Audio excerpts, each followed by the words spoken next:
Il n'y a pas de mots pour décrire ce qu'on voit, c'est même pas digne d'une scène de film d'horreur, ça n'existe vraiment pas des scènes comme ça.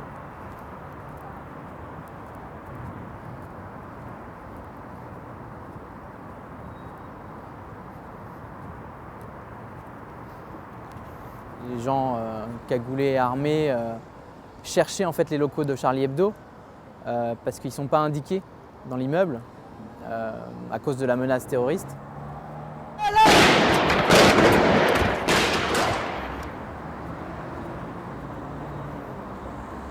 Quand on a commencé à entendre des coups de feu, on n'a pas tout de suite réalisé qu'ils allaient aller que chez Charlie Hebdo, viser que la rédaction de Charlie Hebdo. On a juste pensé, on a quand même pensé que ça peut être fini. On a quand même pensé à nos proches en se disant vite j'appelle mes parents ou mes proches pour leur dire que je les aime.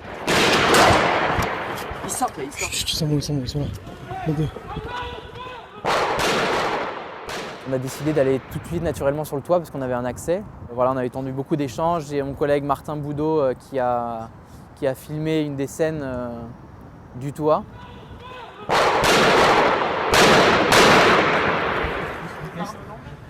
Baissez-vous. Au moment où les secours sont arrivés, ils étaient tellement peu nombreux en voyant l'étendue des dégâts qu'il y avait chez Charlie Hebdo qu'ils nous ont demandé en fait un coup de main. On a porté des tables pour évacuer parce qu'il y avait des bureaux partout.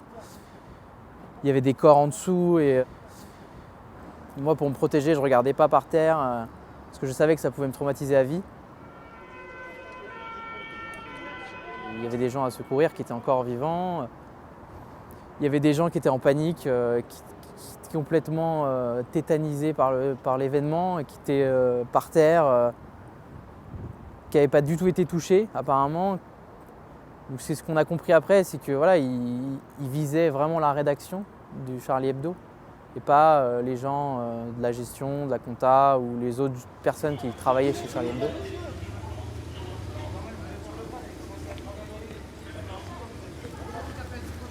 Pour moi, c'était limite plus dur à ce moment-là que de voir une scène de crime en fait, parce que de voir des gens en larmes et d'une tristesse, et à dire voilà, qu'est-ce qu'ils vont faire maintenant, qu'est-ce qu'ils vont devenir ces gens-là, parce que comment vivre avec ça quoi.